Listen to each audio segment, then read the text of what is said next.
pessoas costumam simplesmente idolatrar seus ídolos, não é mesmo? Algumas vezes, essa idolatria chega a tal ponto que simplesmente esquecemos que se tratam de pessoas, humanos que erram. Hoje, trazemos duas lendas da música. De um lado, um dos maiores vocalistas do mundo, e do outro, o homem considerado o rei do pop. E as estranhas histórias que fizeram com que o relacionamento dos dois fosse de amor ao ódio. Meu nome é Ivan Lima e seja muito bem-vindo.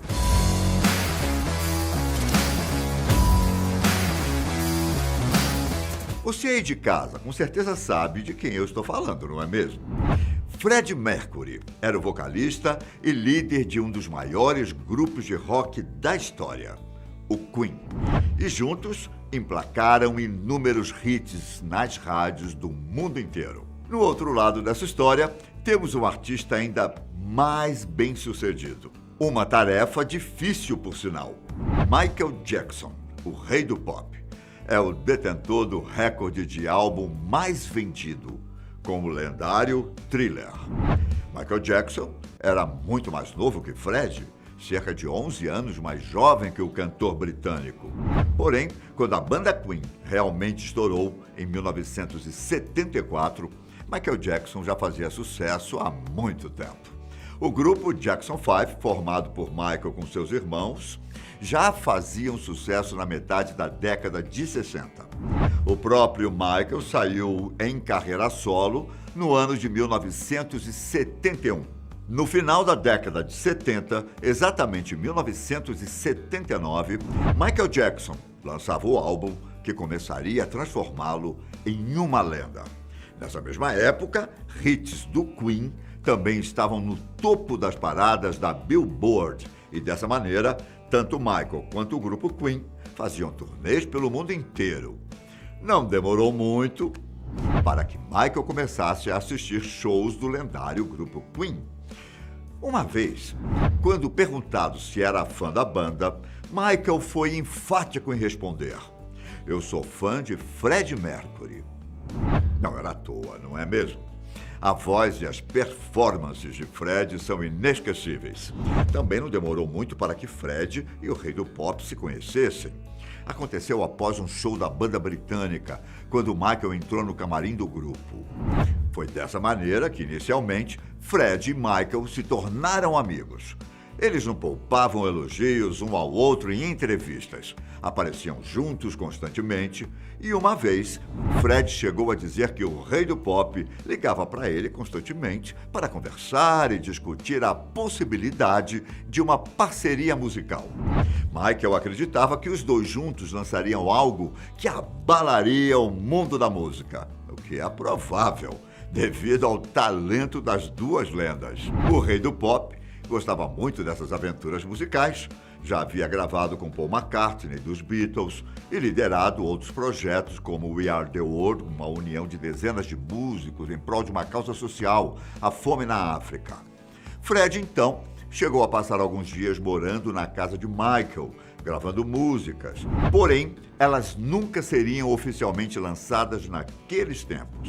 É claro que antes do lançamento, a mídia já estava caindo em cima da possível união dos dois cantores. Porém, o tempo foi passando e nada aconteceu.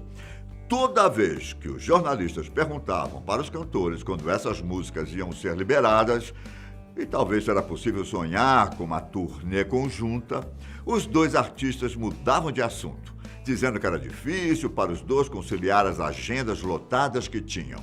Bem, isso com certeza também era verdade, já que se tratavam de duas das maiores estrelas musicais da época. Só que muitos anos depois, a verdade foi sendo revelada aos poucos. Tudo começa com uma revelação vinda da parte de Michael Jackson sobre os hábitos, como podemos chamar, não muito saudáveis de Freddie Mercury. A banda britânica, como podemos dizer, levava a vida de astros do rock na década de 80 bem a sério. O consumo de álcool e drogas, principalmente a cocaína, era rotineiro para Fred e seu grupo.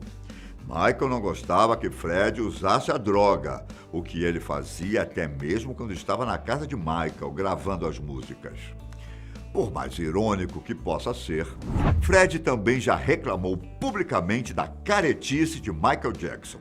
Conforme o cantor britânico, ele não entendia como Michael conseguia viver do jeito que ele vivia, ficando em casa quase sempre assistindo filmes. Pelo contexto do uso de drogas, a gente pode até entender uma certa crítica escondida nas falas de Fred. Só que, conforme os boatos, a verdadeira, como podemos chamar, treta ou confusão, aconteceu ainda durante as gravações que aconteceram na casa de Michael. Essa história foi contada por um empresário de Freddie Mercury, Jim Beach. Jim conta que um belo dia, enquanto estava trabalhando, recebeu uma ligação de Fred, que parecia nervoso. O que ele escutou foi o seguinte: Jim, me tira daqui porque eu estou gravando com uma lhama. Jim ficou confuso. Será que ele estava falando alguma gíria musical que ele não entendia? Mas não.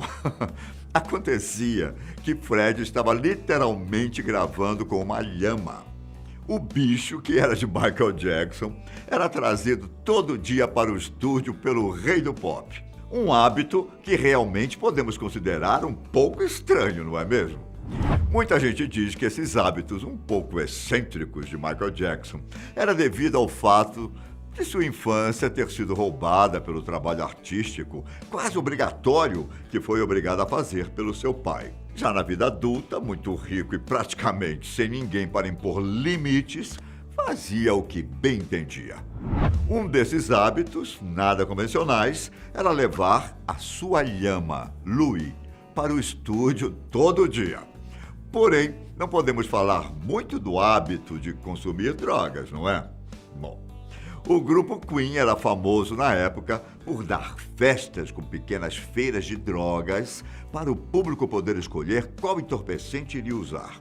E ainda mais, quando se tratava de animais, ironicamente, Fred, mesmo se sentindo incomodado pela lhama, era um famoso adorador de animais, principalmente dos gatos, dedicando até um álbum da banda Queen para os bichos. Nesse álbum, chamado Mr. Bad Guy, uma das músicas compostas no estúdio de Michael foi lançada por Fred e a banda Queen, porém, sem a parte que Jackson participa da música. Michael também lançaria uma das músicas compostas nesse período, só que substituindo os vocais de Fred por outro ídolo do rock, o vocalista da banda Rolling Stones, Mick Jagger. Enfim, fato é que a relação dos dois seria abalada para sempre. Pessoas próximas aos dois sempre ouviam reclamações daquele estranho período em que passaram juntos. Fred começou a criticar Michael publicamente, chamando o cantor americano de consumista. As músicas que foram gravadas também nunca seriam lançadas enquanto os dois estavam vivos. Fred morreu precocemente em 1991, vítima do vírus da AIDS. Michael morreu muito depois, em 2009, deixando assim, como vocalista da banda Queen, milhões de fãs entristecidos pelo mundo. Apenas depois da morte de Michael, que o guitarrista da banda Queen, Brian May, e o baterista Roger Taylor começaram a tomar providências para que as músicas dos dois fossem lançadas. Durante o período que passaram no estúdio, Fred e Michael gravaram 3 músicas juntos. Só que apenas uma foi lançada em 2014, mais de 30 anos após sua gravação. Sobre as outras 2 músicas, acontece que as 2 partes não chegaram em um acordo sobre elas, que ainda estavam muito incompletas, e não se sabia ao certo qual dos 2 cantores que tinham composto. Rumores dizem que essas 2 músicas estariam hoje finalmente produzidas, esperando por algum momento oportuno para serem lançadas. O que, com certeza, todos nós desejamos muito. Bem, e caso você não saiba, temos também que te dizer que essas brigas no mundo da música não são tão incomuns assim, viu? São diversos os casos de brigas entre esses artistas, geradas por muitos motivos. Diferente do caso que contamos aqui hoje, vamos trazer mais uma história de separação entre artistas, porém, essa causada por questões mais financeiras. Esse caso envolve o próprio Michael Jackson, que em 1985 comprou os direitos das músicas dos Beatles. Isso não caiu muito bem para a relação dele com o ex-Beatle Paul McCartney, seu amigo, com quem já tinha lançado 2 músicas que tiveram um grande sucesso comercial. Paul chegou a mandar cartas para Michael, que respondeu dizendo que se tratava apenas de negócios. Os dois nunca mais seriam amigos novamente. E até hoje, Paul tem que pagar para tocar suas próprias músicas em seus shows. Deixa aqui nos comentários pra gente se você quer saber mais das brigas e confusões do mundo da música. E também, é claro, se você já conhecia a história que contamos hoje. Eu fico por aqui, um grande abraço e até a próxima. Tchau!